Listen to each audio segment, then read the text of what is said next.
Hi, Willie. Hey, how are you, Josh?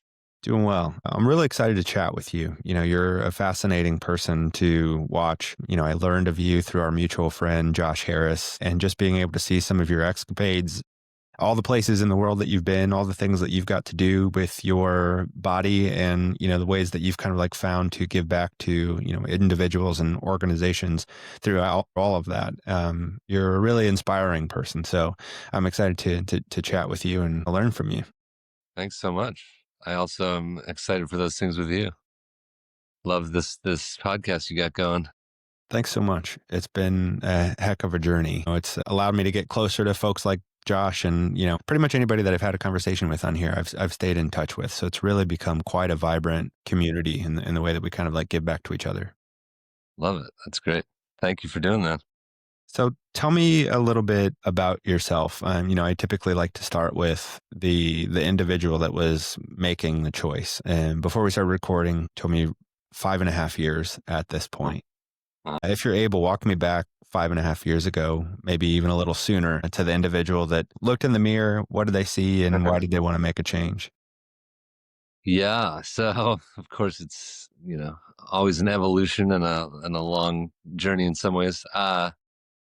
So yeah, I think like most people probably who maybe just stop drinking or don't manage to stop drinking, but you think about it for a while or you're aware that alcohol is not serving you the best that it could be, or it's not helping things in your life. I at least pondered over time, of course, how it was affecting me and how it would be uh, good for me to stop or to lessen my drinking. And then of course that creates the sort of dissonance in the head that doesn't feel good because you have one voice saying that you should stop, you should lessen it, you should get control of this thing, and then the other voice that just maybe doesn't listen to the former voice and just plows ahead and just keeps doing the thing. So yeah, I was aware for a while that it wasn't the best thing for me. I really feel incredibly, I don't really understand totally how it happened so easily in a way, is that I sort of just got to this point, and up to that point it had felt so difficult to curtail my drinking habits. And then I got to this place where I think, it was just more things building up over time, more self-reflection. Uh, Honestly, there was just a few extra painful hangovers that I think, just in the midst of feeling so physically ill, you're doing even more self-reflecting maybe in those painful moments. And I just literally had one weekend where I was out helping with a race out at the coast actually here in Oregon, and did a bunch of drinking after the race and was driving home that Sunday after the next day, just feeling horrible and thinking what I was going to do that night. And my normal thing was to drink a few beers, 2 to 3 beers. So often it wasn't beyond that. And so, you could sort of justify in my mind, like, oh, well, it's not that much. It's just a couple beers. But so thinking about that night that I would probably do my normal thing and have a couple beers, and thinking about this in the car as I drove, I was like, oh my God, there's no way that I could justify drinking a drop of alcohol feeling as horrible as I do right now. So I was like, all right, you gotta be strong tonight. Drink a beer. Don't drink at all tonight, at least just to, because you feel so bad, and just to show yourself you can do that.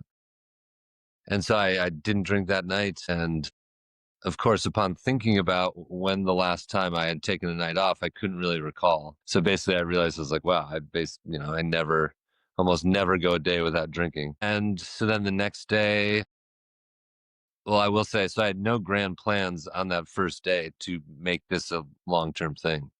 It was really just like one day. And then the next day, I think I was just had just enough impressed myself on doing the one day that I was like, well, maybe I'll do two. And then very quickly, I just started feeling better. My mood, dealing with depression, my emotions all felt a little more manageable. And then I was like, oh, where's all this money coming from? I have all this extra money because I'm not spending it on drinking. And that was nice because then you started feeling less stressed about finances. And So quickly I started seeing, even within a week, I felt like started seeing all these other benefits. And then it just so happened that the 1 week after I stopped, this sort of initial wave of the pandemic came crashing down of, you know, doomsday, not knowing what's going to happen and everything's starting to shut down. So I feel like that was, for me, I just had somehow timed it perfectly where that propelled me to continue not drinking. One, because obviously every bars were closed. I really preferred to drink out in places and be amongst people as opposed to just drinking at home. That sort of took away that option for a while. All this amazing non-alcoholic beer was starting to come out. I feel like that was really one of the big waves of that. Like Athletic, of course, was hitting the scene. So then I could, sort of replace the ritual of doing it, which is one aspect of some of these things, of course. So pretty quickly I was just like, wow, I feel great. Everything's great. And then I haven't looked back from there. Awesome. So again, sometimes, I mean, everyone has their different struggles, of course. So I think I just got lucky. I don't know how it ended up being relatively easy once the shift was made, but obviously there's lots of people don't have it so easy stopping drinking. And so I just try to be really grateful for that as well, just knowing how much worse it could be or harder it could be. It sounds like you had a pretty great mindset going into it. And it sounds like even before, like you were doing kind of like check-ins on how you were feeling. And even if you had those thoughts of, where your drinking was at, I feel like when I would go and take months off at a time, it was like more of what am I removing and less of like what do I gain from this? And it really kind of took that last time in 2017 where I took a month off. And then instead of like celebrating at the end of it that next month, I was like, let's keep this going because it feels good. I never really like took an inventory of, the benefits that I was getting from it. And when I did, it felt silly to even want to consider going back. Yeah, for sure. I know. I think a lot of people, it seems like, who are considering stopping drinking or actually trying it, yeah, there's a lot of that. And there's not to say that it's bad or not blaming anyone, but yeah, it's easy to think about what you're losing, Mhm. especially when people rely on it so much as a social thing and motivating to get out and dance or do stuff or go to the club or whatever it may be. And so then they're like, oh, well, I'm not going to be able to do that as much, or I'm seeing it more from the other way, which I think is, yeah, is natural to do that. I just, for me, I was so proud of myself that I was like, this is awesome. Like, I can't believe this. Because also, I was, alcohol was, like I said, having multiple tentacles in my life that were not good. So it caused me to drink, or yeah, drive under the influence on a fairly regular basis. Buzz driving is drunk driving. So it's all in that gray area. So obviously, something like that where you could cause a lot of damage to yourself or other people or get in trouble with the law. For me, if and I imagine a lot of people doing that doing that on a regular basis, that really hangs over you. Yeah. Or, you feel shameful about it. You feel like there's a ticking clock because eventually your luck's going to run out and you're going to do one of the aforementioned things of hurting yourself or other people or getting in trouble. So I think stopping and then suddenly feeling all this relief of like, oh, I don't have to worry about when some catastrophic shit's going to happen or when I'm going to get a DUI, or you're just like, oh, that's like a huge weight off my back. How So were I think I just you? felt so many positive things. I was like, this is a no brainer, like you said. Yeah, definitely. Were you somebody that kind of like looked at drinking as like a bit of a reward to, the things that you were doing athletically, where is like, oh, I can go a little bit harder to earn those beers or something like that? Because I know a lot of folks kind of use it as like a bit of a reward system. And, there's even kind of like the hashtag of like earn your booze. Actually, I haven't seen that hashtag, but I think, yeah, in general, have this tendency sometimes, which I guess, in some ways is good, but not necessarily with the wrong substances, but wanting to reward yourself. And I mean, I think partially that's ingrained in us through drinking culture of like sort of the cliche of like tough day at work, like have a drink, or like, oh, you got that promotion, have a drink. So I think, yeah, I definitely had that in sort of lots of aspects of life of like the work thing too. Yeah. It's like end of the day I worked hard. I deserve to have a drink and relax, or I deserve to do this and relax. I wouldn't necessarily say it was in my mind like a reward for my athletic pursuits, but it was sort of funny to me that I had an urge after I had gone hard physically. I had the urge to go hard drinking, which was funny. Like instead of like going hard physically and being like, "Oh, I just did something so healthy for my body," or "I'll keep that healthy trend and not drink hard." It would sort of just I was in the same mindset of like, "Let's go big again. Have a bunch of beers to celebrate." What did you notice in that sort of mental clarity for what you did athletically? Like I feel, you're somebody that runs incredible mileage. You do these like big mountainous races and stuff like that. Like, how did you notice your body and mind changing? I think a lot of it was just feeling more intentional, of course, primarily mentally and how I was, yeah, making decisions. I mean, it's funny, right? Like when you're in the midst of it, it's harder to have perspective on it. And then as you get farther from it, you have more. And that is an interesting thing that I didn't think about when I initially stopped drinking was like anything, you sort of do the thing, but then there's all the ripples from it, or as time goes on, the reflection of like, wow, why was I doing that? Or wow, drinking culture is really fascinating. uh yeah, so that's been really cool is to think about all these things and get more perspective on it. Wait, sorry, could you go back to the repeat your question again? I lost it for a second. No, you're getting there. It's definitely, I just kind of like want to know how do you check in with yourself now, essentially? Like when you're doing those long races, or any sort of mileage on the road, it really becomes like an attempt at some therapy in some ways, whether you're in your head thinking about all of the good that is to come of you, or if you're in your head hearing we should quit now, we should quit this run. Like I've kind of found that like in my running, like the absence of drinking has allowed me to kind of like go a little longer than I used to. Physically is one thing, but mentally is another because that's usually the first to shut down. You start hearing those moments of it's time to quit. But I feel like the absence of alcohol allowed me to get stronger in that department and also weaker in some ways because it felt like once I had the clarity without alcohol, moments of regret or something like that would pop in. And I realized that now this is something that I kind of like have to tackle. And that usually happened when I was out on the road or on the trail. And just wondering if you feel similarly. Yeah. It's funny, like you just said, I don't it hasn't been one way or the other. It hasn't been like, oh, stopping drinking has made me so different mentally and more clear during these big things. Like you said, sometimes it could potentially make it more difficult. But I do feel like, well, so some of these big races I do, like these 200-mile plus, I'm actually about to go support Josh Harris down in Moab just next week, which is exciting. But so, for example, when I did Moab myself uh, in 2019, I had a tough race due to some foot issues, which was really painful and hobbled me. But I was basically in sort of the peak of my drinking in a certain way. And I remember my recovery from the race, well, and and somewhat during it, of course. But I did feel like my mental was just hard to sort of put an exact descriptor on it, but like just not in the best place. And I've actually felt like besides my feet, the biggest part of my recovery from Moab 240 was mentally and emotionally.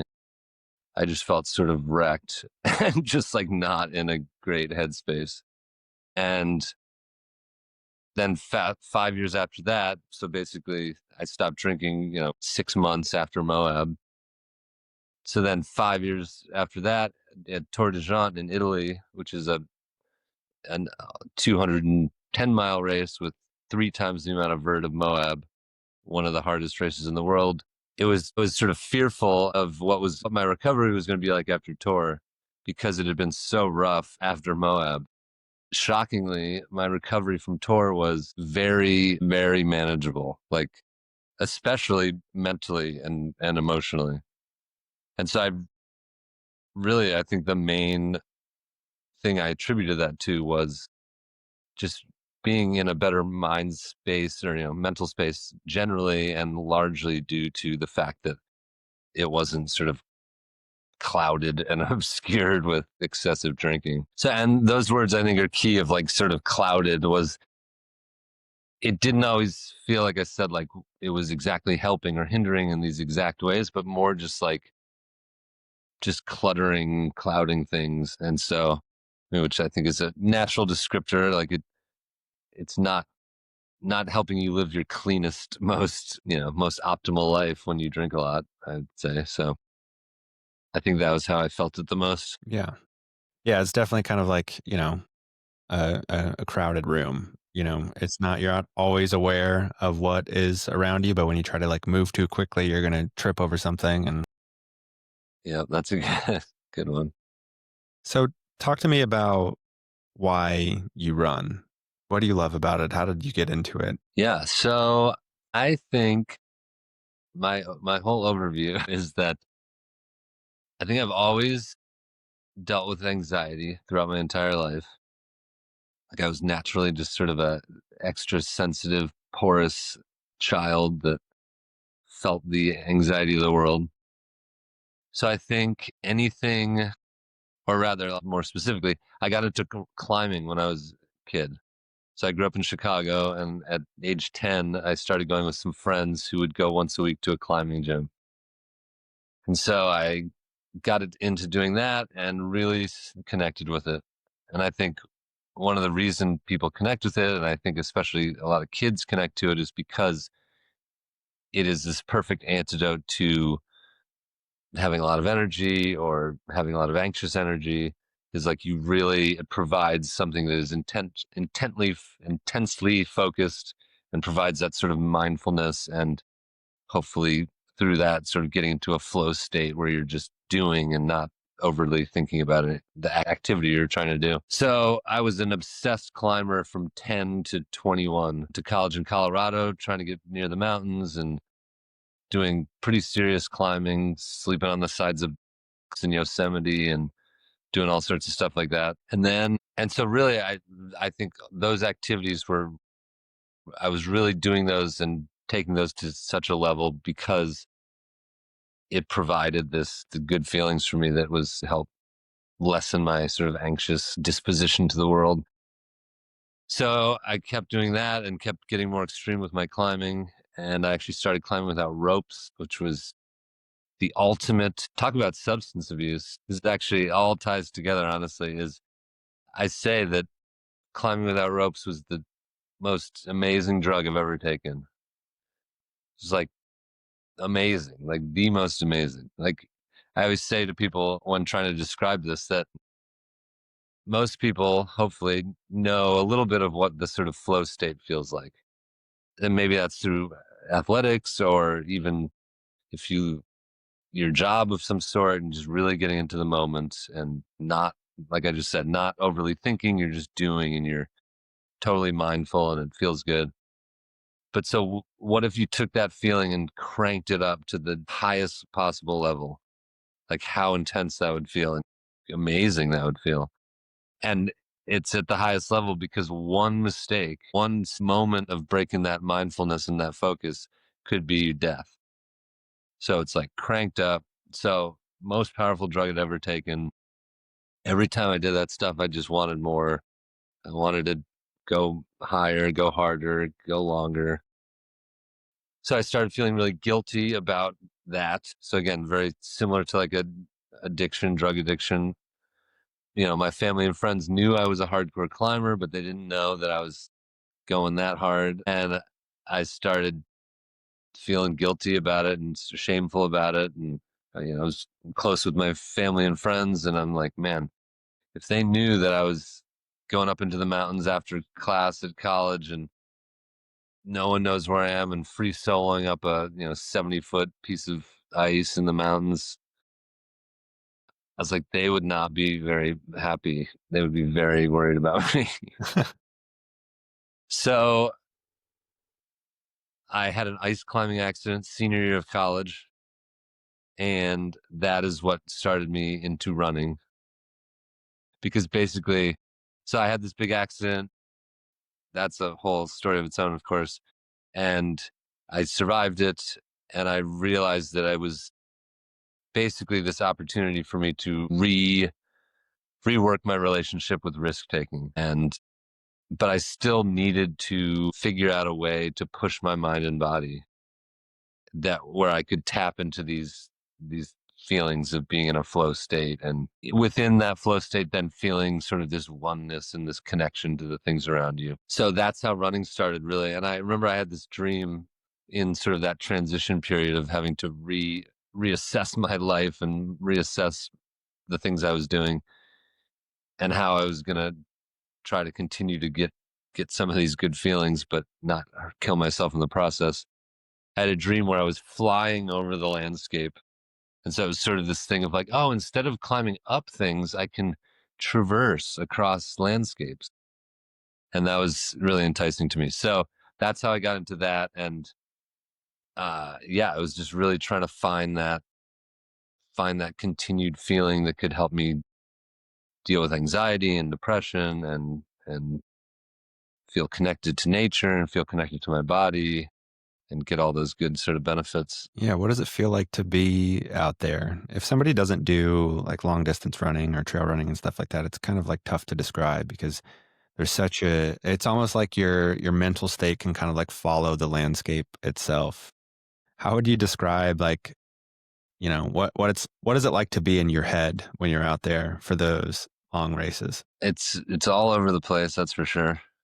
All right, I think sometimes people think you might have a clear head, and sometimes you do, or if you go long enough, hopefully you do. But I think it's really you sort of go through all the different brain spaces of things ping ponging around. Or, I mean, obviously, people often talk about you're able to process things out there, which I think is definitely true, just because you have so much time to just be with a thought or a feeling or an emotion. I will say, despite having done all these tough races and completed some of the hardest races in the world, which I'm very proud of, I have, especially after this last race just a month ago, realized that I have a lot more work to do in certain ways mentally to perform at my best. And as a side note there, for better or worse, I'm not really motivated by competition.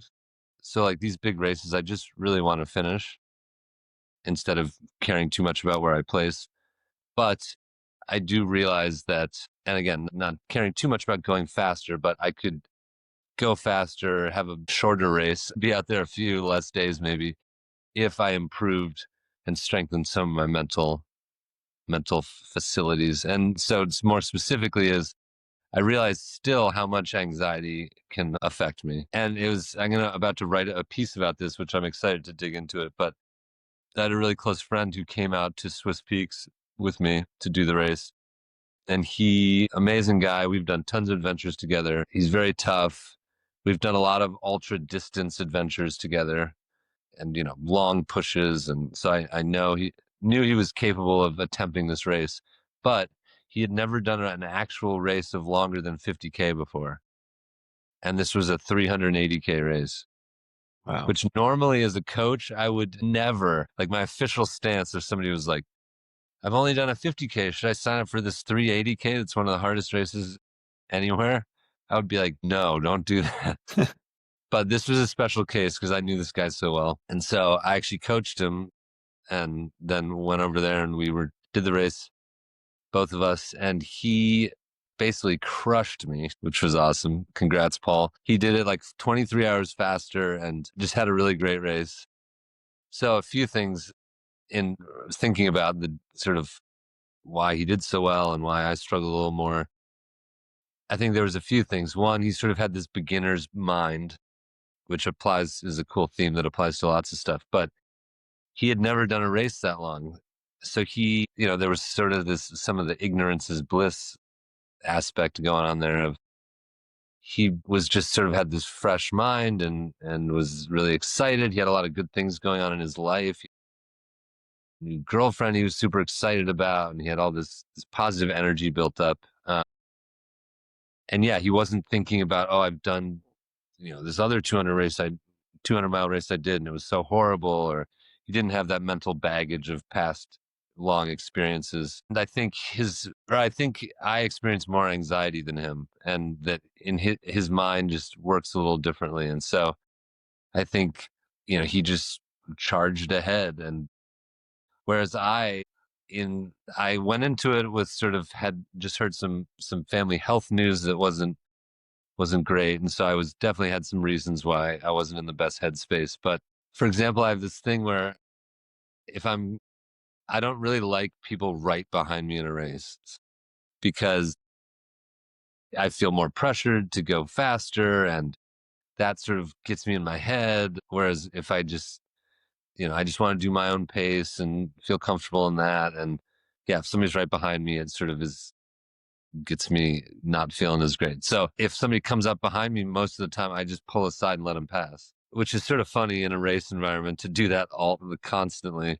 Yeah. So I was thinking about it over time, and I'm like, man, I probably went hours slower just letting people pass me because I didn't want this feeling of somebody behind me that was putting pressure on me, that was making me feel anxious, that was getting me in my head.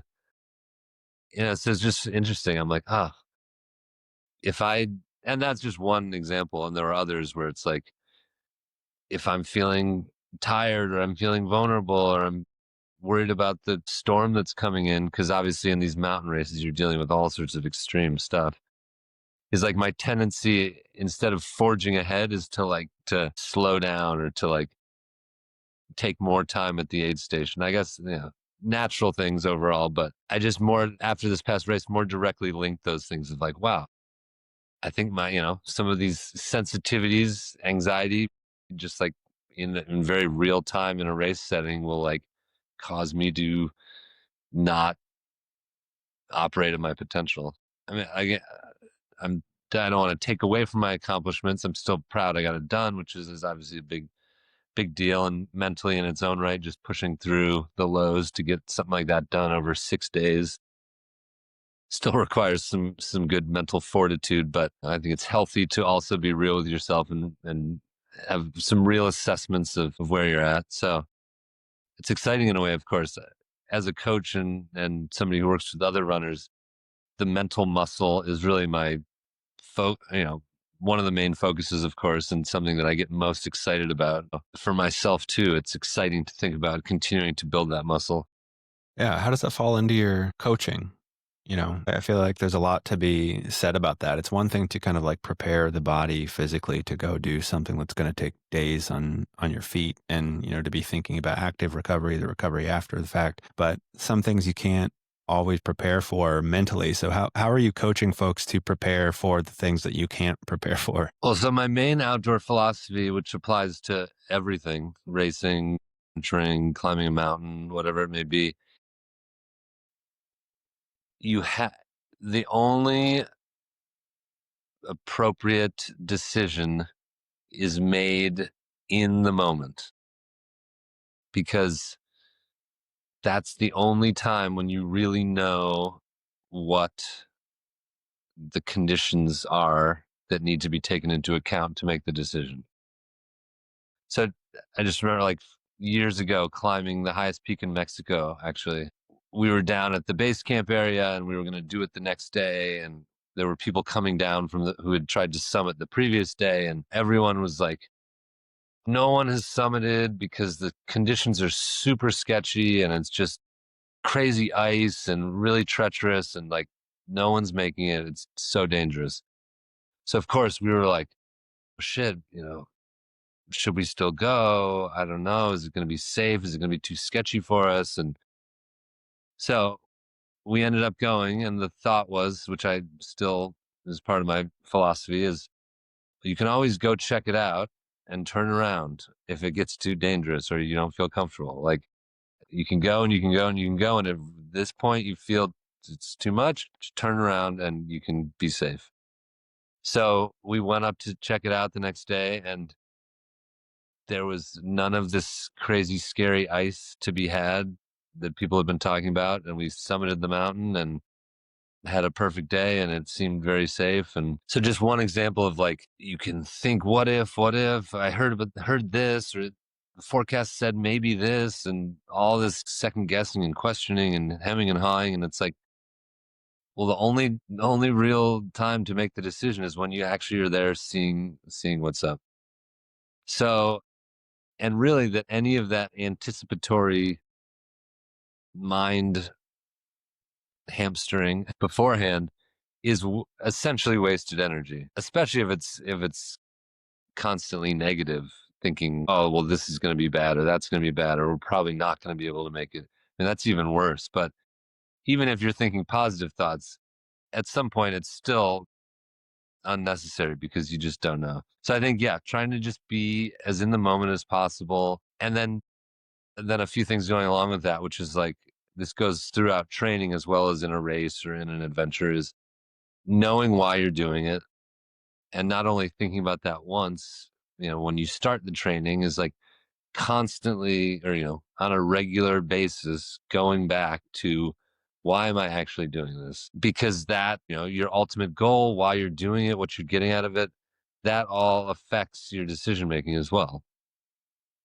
So different race goals obviously affect your decision making, whether you're trying to win the race or you're just trying to finish the race, or whether you had an injury going in, or right, there's a million variables. So, and it can be hard to make these decisions, of course. But yeah, I think so. Reflecting, going back to some of the main sort of values you came into the race with, or you've been operating under, and then of course there's your own mental game, which sometimes it's going to suffer no matter what, and then there's having other people to help you out. So in this race in Switzerland, Josh Harris was out there very generously crewing me, and about halfway through the race, I was really not feeling it. Like I said, I had some upsetting family news and was just not feeling like my heart was in it this time. Yeah, I was just questioning everything and just not really not in it. And so I saw Josh, like I said, about halfway through, and I was like, oh man, I don't know if this is this is the race this time. I might need a drop.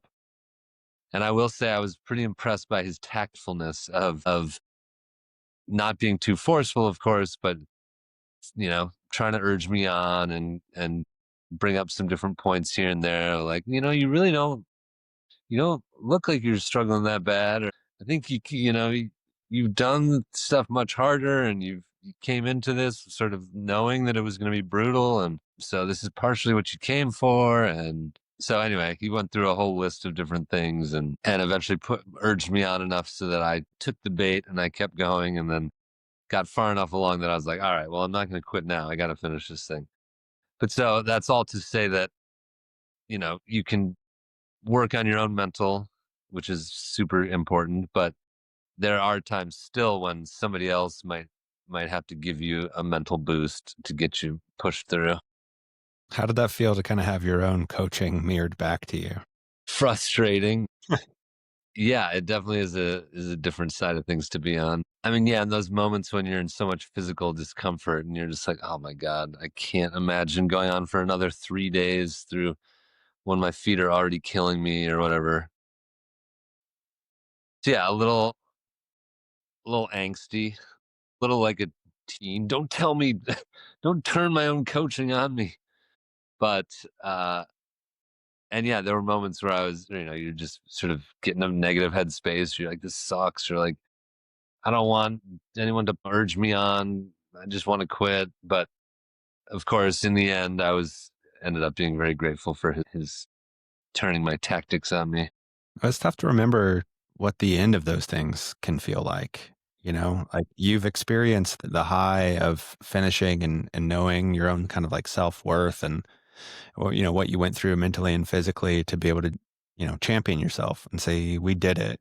Cause in those moments, like that's not what comes to mind. It's like, that's kind of like the privilege and the burden of like being in the present of those moments where right now, all I know is the hurt. And it's as if you can't be reminded what winning feels like. It's almost That's like when anytime I've ever been sick, even with like the most gentle head cold, I'm like, I get that feeling of I'm never going to be normal again, you know? exactly. Yeah, it's hard. I was just thinking too, my coaching philosophy almost not to hurt my business, but it almost because I really push back against how to put this. I'm very holistic in my philosophy, like extremely so.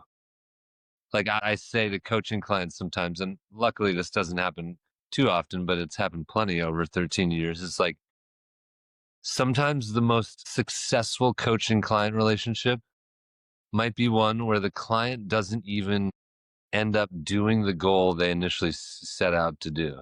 Like the biggest win might be, and like I truly, truly, truly believe this. Like sometimes the biggest win might be dropping out of a race because, like, we see this in, with people of all sorts all the time, but especially with runners too, is like people who just are so driven to a fault. Where, and not that being driven is bad inherently, of course, but sometimes people, and even those people I think could at some point probably admit it deep down, is like being relentlessly driven can be horrible, could be toxic to yourself, could be seriously damaging. Whereas like the win for those people is like stopping or doing less or like pulling back, right? It's like, and like I said, this is not just in athletics. Like we see people all the time who just, it's like, this ingrained sort of capitalistic productivity culture of like, go, go, go, go, go, achieve, achieve, compare yourself, win, try to rank. Where did you place? What was your time? Da, da, da. Like all that, I have a lot of issues with.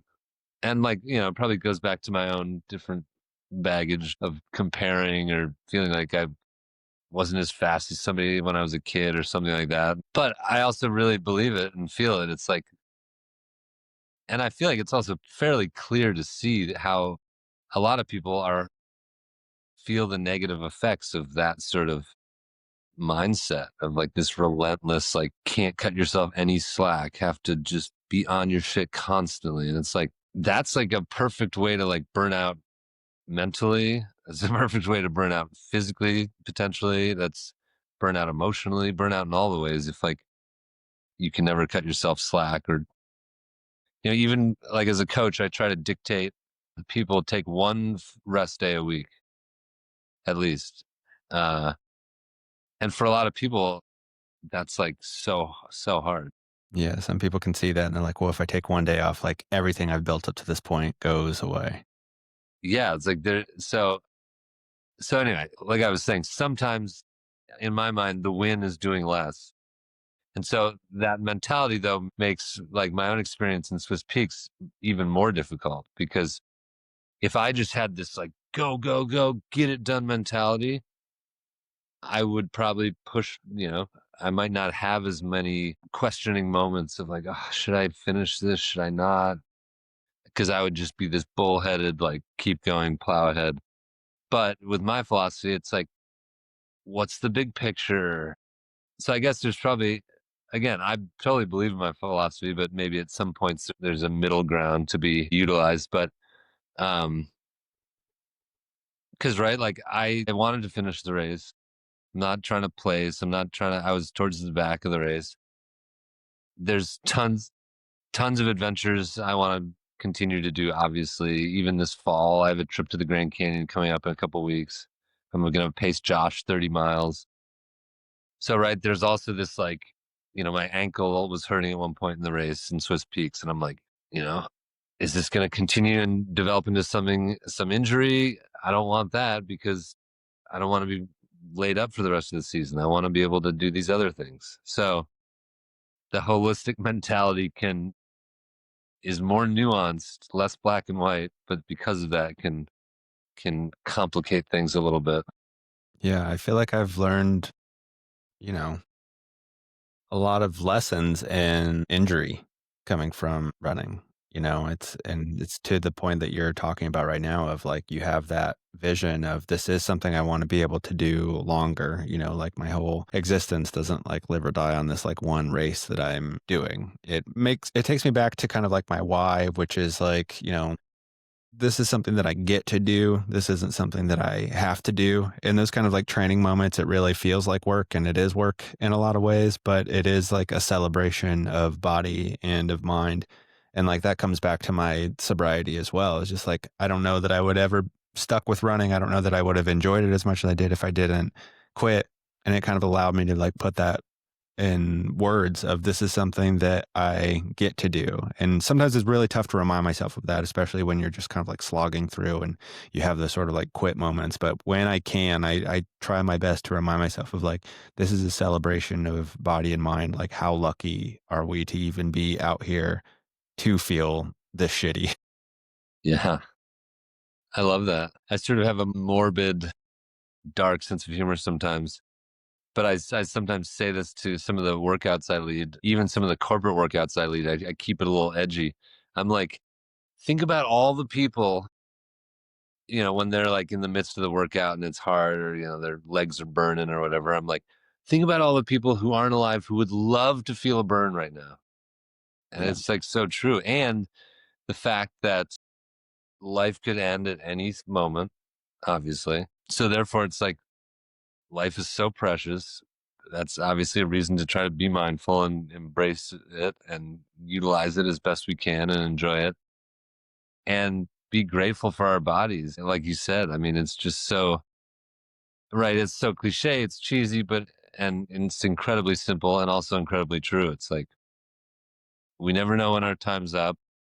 These, even the fact that we have a beating heart in our chest is like cause for a huge celebration. Yeah. And so then any of this stuff is like, yeah, we should just be grateful. And going back to the injury thing and learning from injury is, yeah, that's a great way to learn how to be grateful is like, if you've run pain free all your life and never, which is again, unlikely that people never deal with something, but if you haven't dealt with something yet, you have one mindset. And then if you have dealt with an injury, you're like, oh my God, any one block of pain free running is a gift. Yeah. Any movement where you're not pained and you can move your body freely is like such an absolute blessing. Yeah. It's like, I do this because I can for the body that can't. Because there will likely come a day where, I won't be able to do the things I'm doing right now. Yeah. And also in the philosophy is just finding joy in movement. And obviously, like if you can run fast now and that's all you want to do, that's great. But I think it's good to keep in mind, like you just said, that that's not going to be forever. Yeah, our capacity to do different things is going to change over time. And so therefore the common denominator is basically like moving your body in some form and hopefully at some point doing that outside in fresh air. And then realizing that's a problem I have sometimes is that like runners get so sort of focused in just solely running that they sort of block out some of these other things of like there's so many ways to move your body that aren't running. And of course, those things can often help your running training, of course, cross training and all this, but is just trying to diversify instead of putting all your eggs in the run basket. And of course, being a coach over these years, that's something I've dealt with people, with clients all the time is like, if you only run and then you get injured and you can't run, that's dangerous because you've ostensibly like linked a lot of your identity to running. Yeah, that happened to me. Like, I'm a runner. That's what I do. That's all I do. And then, oh, wait, I can't run. Now you have an identity crisis because the thing you've tied everything to, you can't do. Mhm. So, for your mental health, for your physical health, it's like try at least to find at least one other way to move your body that you enjoy. So if you can't do running, then you could bike, or if hopefully there's even more. You could swim, you could do yoga, you could just walk. Like people just get so overly focused and obsessed with one thing that I mean, I guess that's just what holistic means, right? It's like instead of just here taking the big picture. Yeah. So while that may be wise overall, like you said, it's not single-minded, which I guess while dangerous can be nice because you don't have to think about too much. Yeah. Do you still extract joy from it? I mean, this is obviously something that has become a career and you're an athlete and a coach? Do you find it difficult to find the joy in it, or do you think in it becoming a career of sorts has exacerbated the joy? It is over all these years of partially making running my business, so 14 years now, basically. It's definitely changed a lot. I realized I hosted group runs for so long that I sort of got burned out on some of that stuff of like, or I sort of started to get this desire of like, man, I don't want to like be the person hosting the run all the time. I want to, and not like I was some like big iconic like run leader or something, but I just, yeah, some of that sort of innocent, or how to put it, some of the anonymity of just like, I'm just one of the runners seemed nice. But even that said, I think there's now, run culture continues to blow up, and group runs in Portland continue to just, there's more and more run clubs all the time. Even being out of hosting group runs, which I haven't done for a while, I still, some of that run culture, I'm just sort of like got a little overserved. Like I'm gonna chill. So I think I'm still sort of finding my how I relate to running. I will say the act of it still brings me joy, but I'm happy about this is that I realized more what brings me joy specifically is like moving my body. I love being on trails. I love being in the mountains. I don't have to be running. I do like if I am running in the mountains on a section of trail that is runnable, it can feel wonderful. Like the actual physical motion of running, I'm like, oh, this feels great. But the physical motion of hiking through the mountains or hiking over a rough section of trail is just as gratifying to me. So I do, and right, that's also because like I love really mountainous objectives where maybe it's somewhat technical or it's really rough trails. So a lot of those things just aren't runnable oftentimes. So it makes sense that I enjoy not just running motion, whereas somebody who isn't into mountains and just likes to go to the track and run around, maybe their joy is more focused on the actual motion and movement of running. Um, but yeah, like talking about trying to put your eggs in more than one basket, I think, or it's nice that I just personally enjoy this variety of paces because I think it's easier on the body overall. I don't have to push myself to run super fast all the time and try to maintain that where it's like I can, as long as I keep mobile and keep moving, that'll be good. You're not sneaking off to climb scary, icy mountain faces anymore. Do you think your family's still worried about you? It's funny, it is all relative. I've put them through so much over the years that, well, I think it's funny for my mom, who really has gone through it over the years. I think she, of course, still worries, but even an extreme 200-mile race through the Alps, up and down mountains on little sleep, is dangerous, of course, for sure. But compared to climbing up 1,000-foot face with no ropes, I think she's like, oh, he's cool. But my sister, who's a little, has had a different experience a little bit with my risk taking. Like she was still, I think, as she sort of realized more about how extreme the race was, like in Switzerland, for example, and I think, just as you get older, you start to worry more about people, or, you start to recognize the fragility of life more and more as time goes on. So I think she was sort of a little bit worried about me. It's weird. I mean, risk is such a fascinating topic. Because, right, it's like this race seems like you're literally going over mountain passes with narrow trails in the middle of the night on 4 days of sleep deprivation. Like literally, like slept a few hours or 5 hours in 4 days, and you're out of your head and you're on the edge of a cliff in the dark and it's raining and nothing happens. And then, the people driving down the highway, and like I'm often more scared driving than I am doing some of the mountain things. Really? I mean, right? It's just like driving's insane. Yeah. We're like flying by each other in these crazy speeds, and everyone's looking at their phones, and it's like, anyway, it's just comparing these things can be interesting because, and especially the sort of public sentiment about risk is pretty funny. Yeah. Or right, like people are like, oh, these crazy climbers, they're so these daredevils, and it's like, yeah, they're taking risk, but you're not even thinking about all the risk you take every day just commuting to work. Yeah, exactly. So interesting topics. Just hope to stay alive however you can. Willie, my final question. What do you love about yourself? Well, that's a good. So many things. I think so. I will say, I think as I get older, it changes a little bit, but I love that I maintain some good enthusiasm about life.